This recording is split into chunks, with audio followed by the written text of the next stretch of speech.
तो आज हम देखेंगे सोलो लेवलिंग का चैप्टर 131।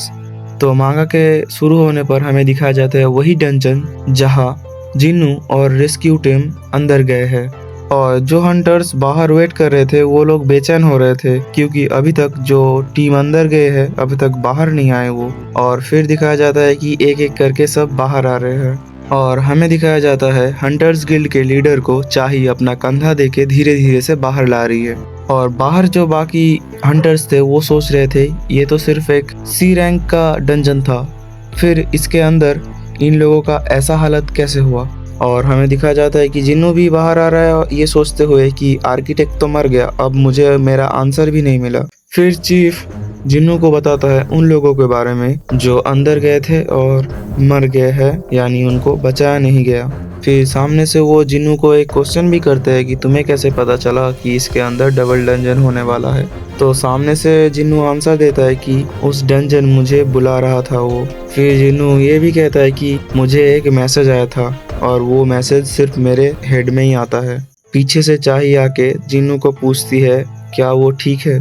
जिन्नू तो पहले कहता है हाँ ठीक है, पर वो इतना टायर्ड हो चुका था कि जिन्नू उधर ही बेहोश हो जाता है। फिर सीन शिफ्ट होता है जापान की तरफ जहाँ बहुत सारे ट्रकों में बहुत सारे माना क्रिस्टल भरे हुए थे, जहाँ हमें बताया जाता है उन ट्रकों में कुल मिला के 200K टन का क्रिस्टल है।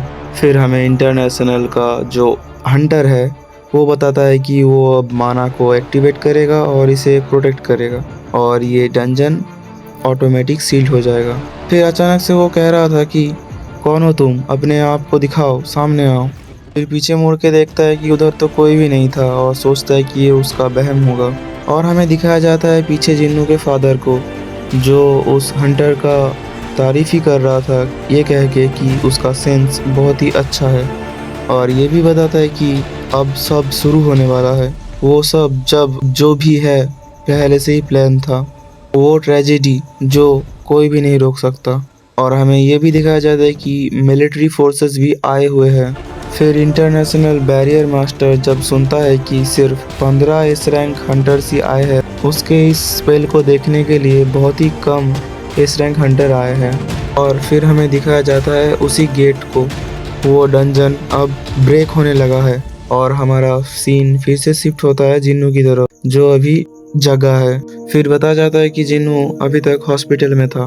फिर जिन्नू आता है, उसे कहता है कि मुझे लगा कि तुम मर गए हो क्योंकि तुम अभी तक उठ ही नहीं रहे थे। और फिर हमें बताया जाता है कि जिन्नू 3 दिनों से सो रहा होता है और फिर उसके दिमाग में वही पहले की मेमोरीज आने लगता है।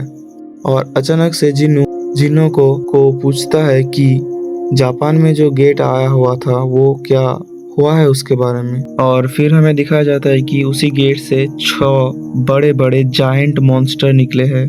पहले तो बैरियर मास्टर कहता है कि ये उसके सामने कुछ भी नहीं है और वो अपना स्पेल बैरियर से उसको प्रोटेक्ट करने का यानी उसको रोकने का कोशिश करता है।